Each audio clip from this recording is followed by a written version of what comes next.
Good morning, students. Today we will discuss next part of our chapter 11 in history book.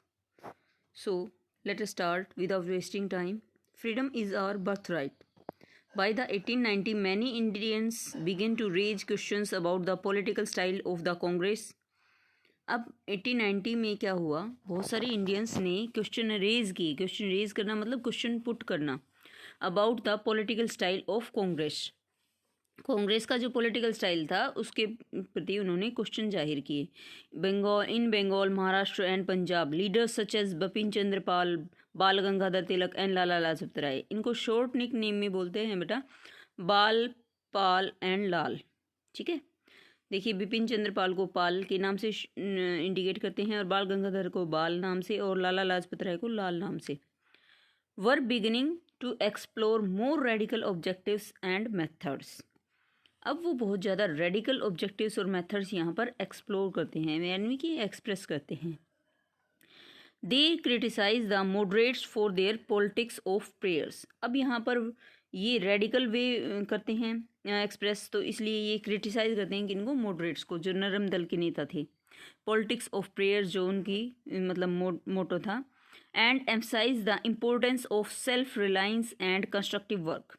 और emphasize करते हैं importance पर self reliance के, constructive work के, कि आप अपने आप को डेवलप करो, कंस्ट्रक्टिव वर्क करो, अपने ऊपर विश्वास करो. ये उन्होंने विचार रखे. They argued that people must rely on their own strength, not on the good intentions of the government. कि गवर्नमेंट की गुड इंटेंशंस के ऊपर उन्हें डिपेंड नहीं रहना चाहिए, उन्हें अपने ऊपर विश्वास होना चाहिए, अपनी ताकत पर. People must fight for Swaraj. लोगों को स्वराज के लिए फाइट करनी चाहिए. तिलक रेज्ड द स्लोगन. अब तिलक ने ये नारा दिया, freedom is my birth right and I shall have it. कि आपसे ये क्वेश्चन पूछा जा सकता है बेटा वन वर्ड में कि freedom is my birth right किसने कहा, तो ये स्लोगन किसने दिया था? तिलक ने, बाल गंगाधर तिलक जी ने. So here we go. In 1905 viceroy Curzon partitions Bengal. 1905 में वायसराय कर्जन ने बंगाल का पार्टीशन कर दिया था. At that time Bengal was the biggest province of British India and included Bihar and part of Orissa also. कि अब ब्रिटिश राज में मतलब ये पार्ट आता था हमारा पश्चिम बंगाल एंड ये बहुत बड़ा प्रोविंस था. इसमें इंक्लूडेड थे बेटा बिहार और Orissa also. And the British argued for dividing Bengal for reasons of administrative convenience. अब जो ब्रिटिशर्स ने इस बात को डिवीजन को एक तर्क दिया कि एडमिनिस्ट्रेटिव कन्वीनियंस के लिए किया गया है, उसको डिवीजन जो किया गया है बंगाल का. But what did administrative convenience mean. इनका एडमिनिस्ट्रेटिव कन्वीनियंस से मतलब क्या था? हुज कन्वीनियंस, किसका कन्वीनियंस? डिड इट रिप्रेजेंट, कि ये किसका कन्वीनियंस यहाँ पर रिप्रेजेंट कर रहा है. Clearly it was closely tied to the interest of British officials and businessman. ये क्लियरली यहाँ पर दिखाई दे रहा है कि ये क्लोजली टाइड मतलब जुड़ा हुआ था इंटरेस्ट से, किसके? ब्रिटिश ऑफिशियल्स के और बिजनेसमैन के. Even so instead of removing the non Bengali area from the province, the government separated east Bengal and merge it with Assam. अब इन्होंने मतलब इनका मेन फोकस क्या था? Instead of removing non Bengalis को रिमूव करने के बजाय प्रोविंस में क्या कर रहे थे? गवर्नमेंट सेपरेट करने की कोशिश कर रही थी. किसको? ईस्ट बंगाल को, और मर्ज कर रही थी इसे किसमें? आसाम में. Perhaps the main British motive were to curtail the influence of Bengal politicians and to split the Bengali people. शायद से उनका ब्रिटिश मोटिव रहा होगा इसके पीछे, वो कर्टेल करना चाह रहे थे जो इन्फ्लुएंस था बंगाली पॉलिटिशियंस का, वो अलग कर देना चाह रहे थे बंगाली पीपल्स को आपस में. ठीक है, ये मेन मोटिव था कि बांट दें और राज करें. ठीक है. The partition of Bengal infuriated people all over India. जो ये पार्टीशन था बंगाल का, इस वजह से पूरे इंडिया पर बहुत बुरा इफेक्ट पड़ता है. All sections of the Congress, the moderates and the radicals as they may be called, opposed चाहे मॉडरेट्स थे चाहे रेडिकल्स थे, सब ने बंगाल पार्टीशन का विरोध किया, अपोज किया। And large public meetings and demonstrations were organized and novel methods of mass protest developed। कि नई नई मेथड्स यहाँ पर प्रोटेस्ट के लिए डेवलप किए गए। बड़ी बड़ी मीटिंग, पब्लिक मीटिंग्स हुई, डेमोन्स्ट्रेशंस हुए। डेमोन्स्ट्रेशन क्या होता है बेटा? प्रदर्शन करना, विरोध में कुछ भी, यदि कोई अनविलिंग चीज़ हो जाती है तो उसके लिए डेमोन्स्ट्रेशन करना होता है, तो वो डेमोन्स्ट्रेशन उन्होंने किया।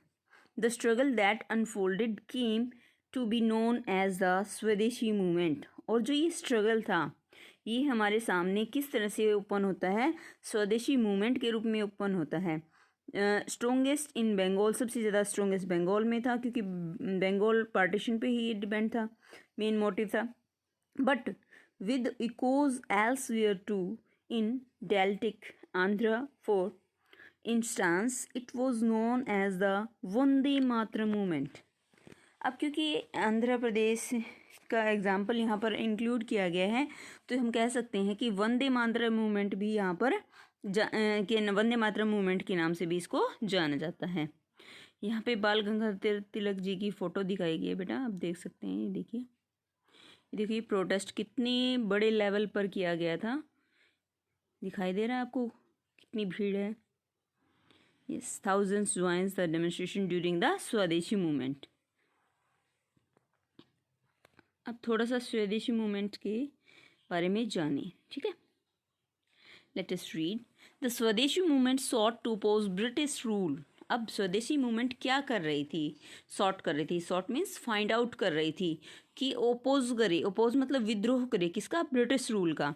And encourage the ideas of self help, swadeshi enterprise, national education and use of Indian language. यदि आपसे स्वदेशी मूवमेंट के मोटिव्स पूछे जाएं, ऑब्जेक्टिव पूछे जाएं, तो आप ये आंसर कर सकते हैं कि स्वदेशी मूवमेंट का मेन बेसिक क्या था कि वो अपोज कर रहे थे ब्रिटिश रूल को और एनकरेज कर रहे थे किस चीज़ को?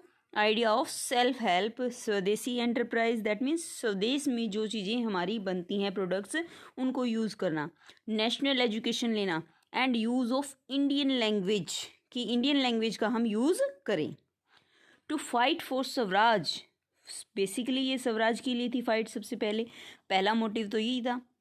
And the radicals advocated mass mobilization and boycott of British institutions and goods। अब यहाँ पर स्वराज से एक दूसरा वर्ड जो इसका मीनिंग है, इसका मीनिंग यहाँ पर क्या है कि फाइट फॉर स्वराज, कि हमारे शासन के लिए फाइट करना।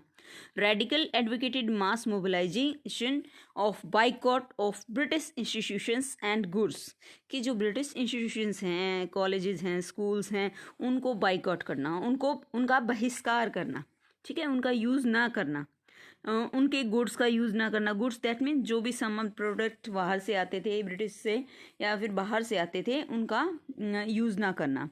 Some individuals also begin to suggest that revolutionary violence would be necessary to overthrow British rule, कि रिवोल्यूशनरी वायलेंस हमें चाहिए ताकि हम ब्रिटिश रूल को ओवरथ्रो कर सकें, हरा सकें।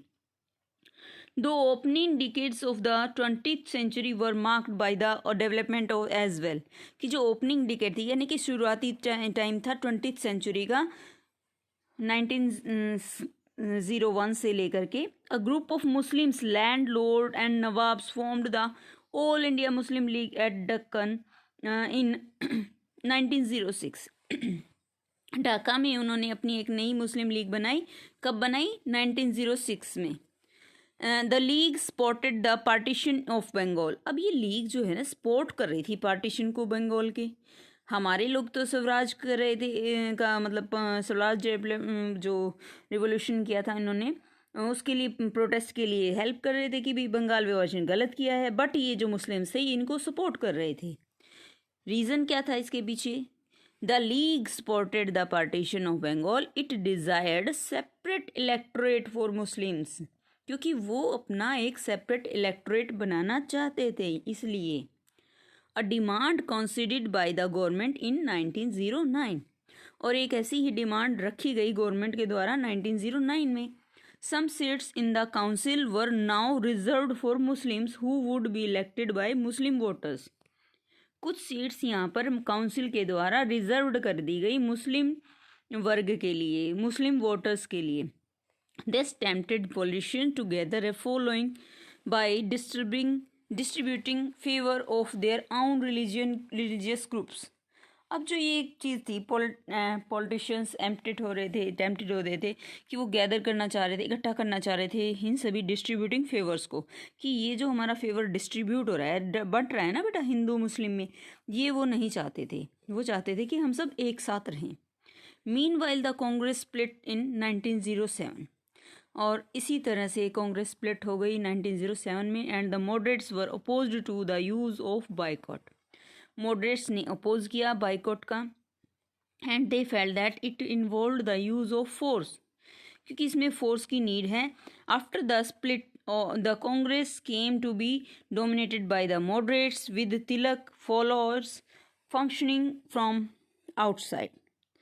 अब यहाँ पर जब ये स्प्लिट हो गया, बट गई थी Congress, came to be dominated, अब डोमिनेटेड हो रही थी किसके द्वारा? मॉडरेट्स के द्वारा।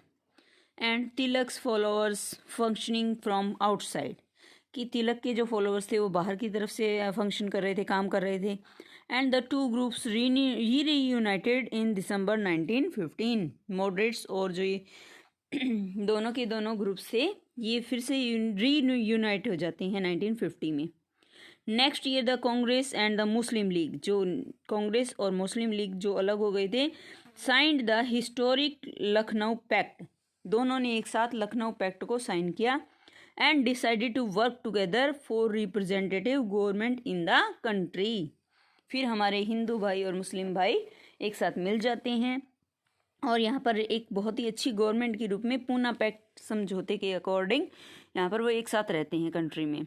The growth of mass nationalism after 1919, the struggle against British rule gradually become a mass movement. 1919 के बाद स्ट्रगल जो हुई ब्रिटिश रूल में, वो धीरे धीरे एक मास मूवमेंट के रूप में बदल जाती है। इसमें इन्वॉल्व हो जाते हैं बेटा पीजेंट्स भी, ट्राइबल्स भी, स्टूडेंट्स भी एंड वीमेन भी, in large number of occasionally factory workers as well. अब मास नेशनलिज्म का मतलब राष्ट्रवाद में पहले तो बड़े बड़े नेता थे बेटा, अब हर पर्सन, चाहे वो लेडीज़ है, चाहे वो स्टूडेंट है, चाहे वो कोई भी है, पीजेंट्स हैं, ट्राइबल्स हैं, सभी अब इस मास मूवमेंट में, नेशनलिज्म में पार्ट लेते हैं। Certain business groups to begin to actively support the Congress in the 1920s। 1920s में जो बिजनेस ग्रुप्स हैं वो भी कांग्रेस का सपोर्ट करने लग जाते हैं। Why was this so? ऐसा क्यों हुआ? The first world war Altered the economic and political situation in India. जो फर्स्ट वर्ल्ड वार हुआ था बेटा, उस चीज़ ने अल्टर कर दिया था, चेंज कर दिया था इकोनॉमिक और पॉलिटिकल सिचुएशन को इंडिया की। It led to a huge rise in the defence expenditure of the government of India. अब ये एक बहुत बड़ा राइज लेकर के आया था डिफेंस में, एक्सपेंडिचर में गवर्नमेंट के, इंडिया के। The government in turn increase taxes on individual income and business profits. अब उन्होंने क्या किया, अब जो एक्सपेंडिचर बढ़ गया था उसको मतलब गेन करने के लिए क्या किया, हमारे यहाँ टैक्सेस को, इंडिविजुअल इनकम के ऊपर टैक्सेस को बढ़ा दिया, इंक्रीज़ कर दिया। बिजनेस प्रॉफिट के ऊपर भी टैक्स बढ़ा दिया। इंक्रीज मिलिट्री एक्सपेंडिचर, अब मिलिट्री एक्सपेंडिचर को तो वो बढ़ा रहे थे। And the demands for war supply led to a sharp rise in prices. बहुत सी चीज़ों के दाम बढ़ गए क्योंकि उस डिमांड जो बढ़ रही थी किस तरफ, मिलिट्री एक्सपेंडिचर की तरफ, उसको पूरा करने के लिए उन्होंने सामान की प्राइसेस को बढ़ाना स्टार्ट कर दिया था।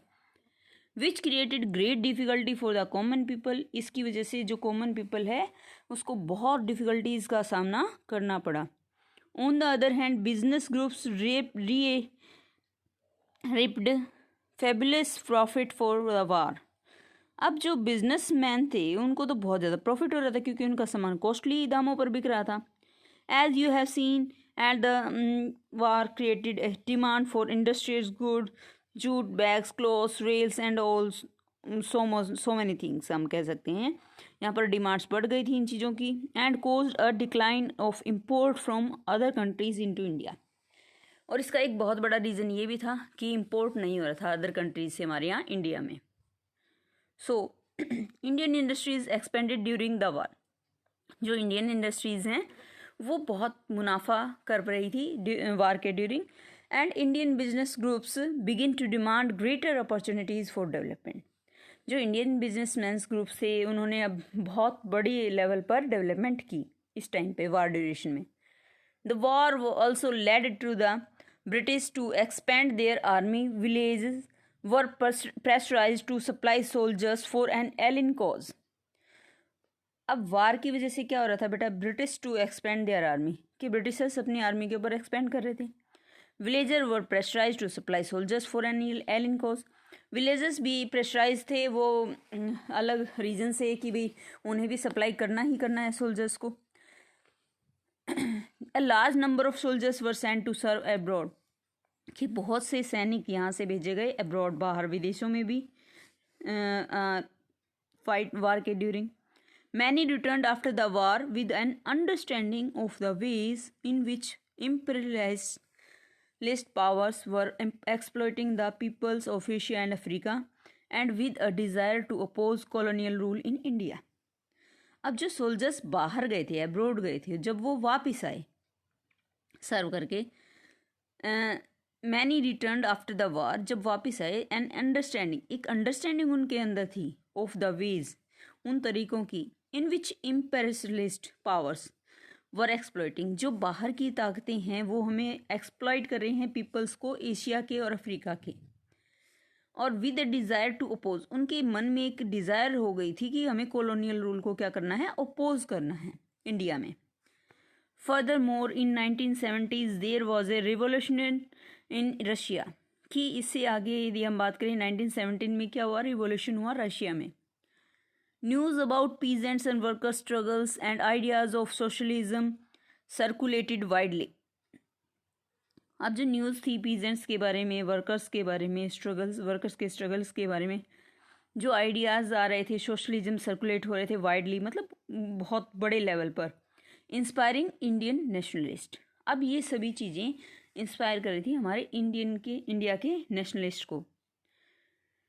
The advent of Mahatma Gandhi. अब हमें एक और एडवेंट यहाँ पर मिलता है, एडवांटेज महात्मा गांधी हमारे देश से। It is in these circumstances that Mahatma Gandhi emerge as a mass leader. ऐसी सिचुएशन में महात्मा गांधी हमारे सामने आते हैं एक बहुत बड़े मास लीडर के रूप में। As you may know, Gandhi ji aged 46 arrived in India in 1915 from South Africa. आपसे पूछ सकते हैं कि वो अफ्रीका से इंडिया में कब आए थे 1915 में, और कितने साल के थे, 46 ईयर के थे। Having led Indians in that country in non violent march against racist restrictions, he was already a respected leader non internationally. अब ये क्या थे, बहुत ही बड़े लेवल पर जाने जाते थे, इंटरनेशनल लीडर हैं, और हमारी कंट्री में नॉन वायलेंट मार्च इन्होंने किए डिफरेंट रेसिस्टेंस के लिए। His south Africa campaign had bought him in contact with various types of Indians. अब जो साउथ अफ्रीका का इनका कैंपेन था, कैंपेन क्या होता है बेटा, कुछ टाइम के लिए जब हम किसी सर्च के लिए, रिसर्च के लिए जाते हैं तो वो हमारा कैंपेन होता है, ग्रुप घूमने के लिए या कैसे भी। Hindus, Muslim, Parsis and Christians, Gujaratis, Tamils and north Indians and upper class merchants, lawyers and workers. अब यहाँ पर ये इन सभी लोगों से मिले, डिफरेंट कास्ट के बिलोंग्स, जैसे हिंदू से मिले, मुस्लिम से मिले, पारसी से मिले, क्रिश्चियन से मिले, गुजराती से मिले, तमिल से मिले, नॉर्थ इंडियन से मिले, अपर क्लास मर्चेंट से मिले, लॉयर्स मिले और वर्कर्स से। Mahatma Gandhi spent his first year in India travelling throughout the country, understanding the people. अब महात्मा गांधी ने अपना फर्स्ट ईयर कंट्री में घूमते हुए स्पेंड किया, समझने के लिए लोगों को, उनकी नीड्स को, ओवरऑल सिचुएशन को। हिज अर्लीस्ट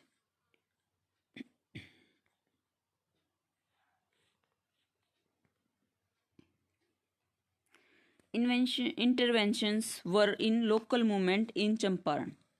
उनकी सबसे पहली जो इंटरवेंशन थी, लोकल मूवमेंट थी, वो एक चंपारण में, Kheda and Ahmedabad, where he came into contact with Rajendra Prasad and Vallabh Bhai Patel. Champaran में उनकी जो पहली इंटरवेंशन थी, लोकल मूवमेंट थी, जिसमें खेड़ा में, अहमदाबाद में उनका कॉन्टैक्ट होता है किन के साथ, राजेंद्र प्रसाद के साथ, वल्लभ भाई पटेल के साथ। In Ahmedabad he led a successful mill workers strike in 1918। बेटा डिफरेंट डिफरेंट क्वेश्चन बनते हैं महात्मा गांधी के ऊपर। आपसे ये भी पूछ सकते हैं कि अहमदाबाद में उनकी मिल वर्कर्स के साथ स्ट्राइक कब हुई थी, 1918 में। तो आप इन सभी इंपॉर्टेंट डेट्स को प्लीज़ अंडरलाइन कर लीजिएगा। Let us now focus in some details on the movement organised between 1919 and 1922। कि आज अब हम फोकस करें किसके ऊपर, कि कुछ डिटेल जो है 1990 से लेकर के 1922 तक की। इसमें बहुत हम कह सकते हैं डिफरेंट डिफरेंट मूवमेंट्स चली हैं, उनके बारे में हम रीड करेंगे। The Rowlatt satyagraha. In 1990 Gandhi ji gave a call for satyagraha against the Rowlatt Act. यहाँ पर रोलेट एक्ट के विद्रोह में गांधी जी ने एक कॉल चलाई जिसका नाम था सत्याग्रह, और ये कब हुआ, 1990 में। The British had just passed, जो रोलेट एक्ट उन्होंने उसी टाइम पास किया था, उसी के खिलाफ उन्होंने आग्रह सत्याग्रह किया। The act curbed fundamental rights such as the freedom of expression and strengthen police powers. कि जो फ्रीडम थी एक्सप्रेशन की, स्ट्रेंथन की पुलिस पावर्स को, उसको उन्होंने कर्ब कर दिया था, फंडामेंटल राइट को हमारे। Mahatma Gandhi, Mahatma Mohammad Ali Jinnah and others felt that the government had no right to restrict people's basic freedom। उनकी बेसिक फ्रीडम को वो नहीं छीन सकते हैं। They criticized the act as devilish, उन्होंने इस एक्ट को डेवलिश कहा, एंड टायरनिकल, और टायरनिकल कहा, विडम्बनात्मक कहा। Gandhi ji asked the Indian people to observe 6 April 1990 as a day of non-violence opposition into this act. Gandhi ji ने इंडियन लोगों को कहा कि वो 6 अप्रैल 1990 को एक ऐसे दिन के रूप में बनाएं, non violence opposition into the act as a day of humiliation and prayers. Humiliation और प्रेयर के रूप में इस दिन को बनाएं, एंड हड़ताल वो यहाँ पर करना चाह रहे थे। Satyagraha Sabhas were set up to launch the movement. Satyagraha Sabha यहाँ पर सेट की गई इस मूवमेंट को लॉन्च करने के लिए। देखिए यहाँ पर the Rowlatt Satyagraha turned out to be the first all India struggle against the British government, although it was largely restricted in 2 cities। Rowlatt Satyagraha जो थी इसको फर्स्ट ऑल इंडिया में स्ट्रगल के रूप में अगेंस्ट ब्रिटिश गवर्नमेंट के बनाया गया, हालांकि ये रिस्ट्रिक्टेड हुई सिटीज़ में। In April 1990s there were a number of demonstrations and hartal in the country. अप्रैल 1990 में यहाँ पर बहुत सारे डेमोन्स्ट्रेशन हुए, प्रदर्शन हुए, हड़ताल हुई कंट्री में। And the government use brutal measures to suppress them, और गवर्नमेंट ने भी क्या किया, बहुत ही ब्रूटल तरीके से, यानी कि हम कह सकते हैं हिंसात्मक रूप से इस सत्याग्रह को दबाने की कोशिश की, सप्रेस करने की कोशिश की। The Jallianwala Bagh atrocities inflicted by General Dyer in Amritsar on Baisakhi day 13 April were a part of this repression. अब इसी तरह से जो रिप्रेशन ये, या फिर हम कह सकते हैं सप्रेशन यहाँ पर किया गया था, उसी का एक पार्ट है जलियांवाला बाग एट्रोसिटी जो हुई थी।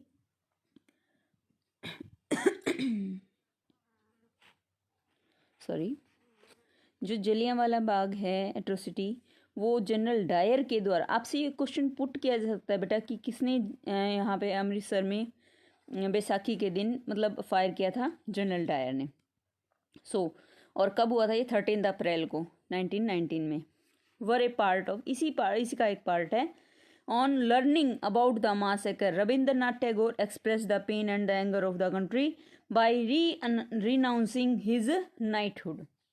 अब यहाँ पर सबसे बड़ी बात हुई कि रविंद्रनाथ टैगोर को नाइटहुड की उपाधि दी थी ब्रिटिशर्स ने, और उस उपाधि को, उस नाइटहुड की मतलब जो उपाधि उन्हें मिली थी, उनको उन्होंने उस दिन, इस 13 अप्रैल के इवेंट हर कह सकते हैं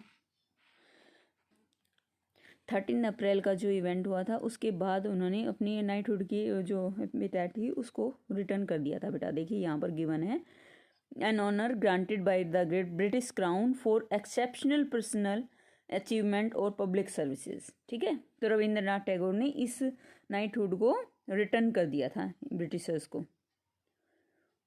उनके इस एक्ट की वजह से, जो जलियांवाला बाग एक्ट उन्होंने किया था। During the Rowlatt satyagraha the participants tried to ensure that Hindus and Muslims were united in the fight against British rule. अब रोलेक्ट सत्याग्रह में जो पार्टिसिपेंट्स थे वो कोशिश कर रहे थे कि वो इंश्योर कर दें कि हिंदू और मुस्लिम क्या हैं, यूनाइटेड हैं, जुड़े हुए हैं इन the fight against British rule, British rule की फाइट अगेंस्ट फाइट में। This was also the call of Mahatma Gandhi who always saw India as a land and of all the people who lived in the country, Hindu, Muslim and those who of the other religion. He was keen that Hindus and Muslims support each other in any just cause. कि किसी भी simple कोज की वजह से सभी हिंदू मुस्लिम सभी लोग जो भी और सभी धर्मों के लोग जो यहाँ पर इंडिया में रहते हैं वो इंडियंस हैं। महात्मा गांधी ने इस बात से यहाँ पर ये सपोर्ट किया। खिलाफत आंदोलन अब यहाँ पर जो Khilafat agitation and non cooperation movement हुई उसके बारे में हम रीड करेंगे। The Khilafat issue was one such cause, एक ऐसा एक रीज़न है। In 1920 the British imposed a harsh treaty on the Turkish sultan of Khalifa.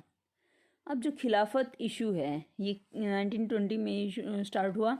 Britishers ने इम्पोज कर दिया था एक बहुत ही बड़ी हार्श ट्रीटी तुर्की सुल्तान खलीफा के खिलाफ। People were furious about this is the they had been about the Jallianwala massacre. अब लोगों ने इस चीज़ को उसी तरह से फ्यूरियस माना कि जलियांवाला मैसेकर हुआ था, वैसा ही सेम एक्ट उन्होंने यहाँ पर किया। Also Indian Muslims were keen that the खलीफा be allowed to retain control over Muslim sacred places in the east while Ottoman empire. Indians जो मुस्लिम थे वो ऐसा सोच रहे थे कि जो खलीफा हैं उनको अलाउ करना चाहिए टू रिटेन कंट्रोल ओवर मुस्लिम, कि वो अपना मुस्लिम्स के ऊपर कंट्रोल बनाए रखें सेक्रेड प्लेसेस पे in east while Ottoman empire also. The leaders of the Khilafat agitation Mohammad Ali and Shaukat Ali now wished to initiate a full fledged non cooperation movement. अब जो लीडर्स थे खिलाफत एजिटेशन के मोहम्मद अली और शौकत अली यहाँ पर विश कर रहे थे कि वो शुरू करें एक full fledged non cooperation movement, कि वो कॉपरेशन नहीं करेंगे, इनको सहयोग नहीं देंगे ब्रिटिश गवर्नमेंट को। Gandhi ji supported their call and urged the Congress to campaign against Punjab wrongs, कि जो पंजाब रोंग हुआ है उसके खिलाफ वो मूवमेंट करें। एंड द खिलाफत रोंग एंड डिमांड स्वराज, खिलाफत में जो रोंग हुआ है वो भी, और डिमांड स्वराज यानी कि स्वराज की डिमांड करें। The non cooperation movement gained momentum through 1921 to 1922। अब नॉन कॉपरेशन मूवमेंट ने यहाँ पर मोमेंटम डाला कब, 1921 और 22 में। Thousands of students left government controlled schools and colleges, हजारों लोग स्टूडेंट्स ने स्कूल और कॉलेजेस छोड़ दिए जो गवर्नमेंट के अंडर थे। Many lawyers such as Motilal Nehru, C R Das, C Raja Gopalachari and Asaf Ali gave up their practices, उन्होंने अपनी प्रैक्टिसेस छोड़ दी, यानी कि ये लॉयर्स थे, इन्होंने अपना काम छोड़ दिया गवर्नमेंट के under. British titles were surrendered, जो ब्रिटिश टाइटल्स लोगों को मिले हुए थे उन्होंने वो अपने सरेंडर कर दिए। लेजिस्लेचर को बाइकआउट कर दिया गया। People lit public bonfires of foreign clothes, लोगों ने जो फॉरेन क्लॉथ्स थे उनको जला दिया। And the imports of foreign clothes fell drastically between 1920 to 1922। 1920 से लेकर के 1922 के बीच में जितने भी इम्पोर्ट्स थे फॉरेन से, बाहर से जो भी सामान आता था, उनको बहुत बड़ा धक्का लगता है क्योंकि यहाँ पर फॉरेन गुड्स को अब वो खरीद नहीं रहे थे।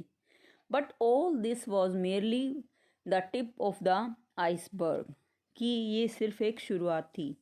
Large part of the country was on the brink of formidable revolt, कि और जो हम कह सकते हैं बड़े लेवल पर रिवॉल्ट होने वाला था वो अभी बाकी था। पीपल्स इनिशिएटिव, अब लोगों का इनिशिएटिव यहाँ पर शो किया गया है। In many cases people resisted British rule non violently, कि बहुत से केसेस में पीपल रेसिस्ट मतलब बने रहे ब्रिटिश रूल के नॉन वायलेंट मूवमेंट में। In others different classes of groups and interpreting Gandhi ji call in their own manner, कि गांधी जी की कॉल को अपने ही तरीके से वो एक्सप्रेस कर रहे थे, प्रोटेस्ट कर रहे थे डिफरेंट वे में, that were not in accordance with his ideas, जो उनके आइडियाज़ के अकॉर्डिंग भी नहीं थे। In either case people linked their movement to local grievances, कि हम कह सकते हैं कि उन्होंने अपने मूवमेंट को लोकल ग्रीवियंस के रूप में भी देखा। Let us look at the few example, कुछ एग्जाम्पल्स को हम देखें। In Kheda Gujarat Patidar peasants organise non violent campaign against the high land revenue demand of the British. अब खेड़ा में गुजरात में पट्टीदार जो पीजेंट्स थे उन्होंने एक नॉन वायलेंट कैंपेन रखा high level land revenue demands के विरोध में, जो ब्रिटिशर्स ने उनसे की थी। इन coastal Andhra and interior Tamil Nadu liquid shops were picketed, जो कोस्टल आंध्र में थे इंटीरियर तमिलनाडु में थे उनको पिकेट कर दिया गया था। पिट का मतलब यहाँ पर साइड में गिवन है बेटा, keyword people protesting outside a building और shop to prevent others from entering, कि पीपल ने यहाँ पर प्रोटेस्ट किया, विद्रोह किया कि बाहर की तरफ बिल्डिंग के शॉप में प्रिवेंट करने के लिए एंटर ना कर सके शॉप लिक्विड शॉप्स में, इसलिए। In the Guntur district of Andhra Pradesh, tribals and poor peasants staged a number of forest सत्याग्रह, कि गुंटूर डिस्ट्रिक्ट में भी आंध्र प्रदेश में यदि हम जा रहे हैं तो वहाँ पर क्या हो रहा था, ट्राइबल्स और जो पुअर पीजेंट्स थे वो बहुत ज़्यादा सत्याग्रह कर रहे थे फॉरेस्ट के लेवल पर, ठीक है, स्टेज से अपना प्रदर्शन वो दिखा रहे थे वहाँ पर protesting. Sometimes sending their cattle into forest without paying grazing fee, कि वो पहले कैटल्स को अपने फॉरेस्ट में सेंड करते थे ग्रेजिंग के लिए बिना कोई फीस दिए। They were protesting because the colonial state, क्योंकि जो वो इसलिए प्रोटेस्ट करते जो कॉलोनियल स्टेट्स हैं, had restricted their use of forest resources in various ways, वो रिस्ट्रिक्ट कर रहे थे कि वो फॉरेस्ट में एंट्री नहीं कर सकते हैं, उनके राइट को ये छीन रहे थे। दे बिलीव, कौन छीन रहा था, Britishers. They believed that Gandhi ji would get their taxes reduced and have to have the forest regulations abolished, कि वे ऐसा विश्वास करते थे कि गांधी जी उनके टैक्स को रिड्यूस करवा देंगे, कम करवा देंगे, और उनकी जो फॉरेस्ट रेगुलेशन हैं उनके लिए वो उनको उन्मूलन करेंगे, एबोलिश करेंगे। In many forest villages peasants proclaimed swaraj and believed that Gandhi Raj was about to be establish, कि अब लोग जो पीजेंट्स थे, विलेजर्स थे, फॉरेस्ट विलेजर्स थे, वो ये एक्सपेक्ट कर रहे थे, प्रोक्लेम कर रहे थे, दावा कर रहे थे कि स्वराज आएगा, और ऐसा विश्वास कर रहे थे कि गांधी राज आएगा हमारे यहाँ। इन सिंध जो आज के दिन पाकिस्तान का एरिया बेटा, वो हमारे इंडिया में ही हुआ करता था पहले। Muslim traders and peasants were very enthusiastic about the Khilafat call, कि यहाँ के जो मुस्लिम ट्रेडर्स थे, पीजेंट्स थे, वो बहुत ज़्यादा एंथुसियास्टिक, बहुत जोश में आए हुए थे खिलाफत कॉल के लिए। In Bengal too, the Khilafat Non-Cooperation Alliance gave enormous communal unity and strength to the national movement. अब जो खिलाफत नॉन कोऑपरेशन अलायंस है वो यहाँ पर बहुत बड़े लेवल पर यूनिटी के रूप में, स्ट्रेंथ के रूप में हमारे सामने नेशनल मूवमेंट के लिए बन करके आता है। In Punjab the Akali agitation of the Sikh sought to remove corrupt mahants, अब यहाँ पर पंजाब में अकाली जो एजिटेशन है, सिख सॉट कोशिश कर रहे हैं रिमूव करने की करप्ट महंस को। महंस कीवर्ड्स यहाँ पर गिवन है बेटा, देखिए कीवर्ड्स आप इसको इनको याद कर सकते हैं। Mahant religious functionaries of Sikh gurdwaras and illegal eviction, forcible and unlawful throwing out of the tenants from the land they rent. So here in Assam, अब इसी के साथ महंस के जो सपोर्टर्स थे, supported by the British from their gurdwaras, जो स्पोर्ट किए जा रहे थे ब्रिटिशर्स के द्वारा उनके गुरुद्वाराज में। This movement got closely identified with the non cooperation movement, इस मूवमेंट को अब नॉन कोऑपरेशन मूवमेंट के साथ जोड़ दिया गया।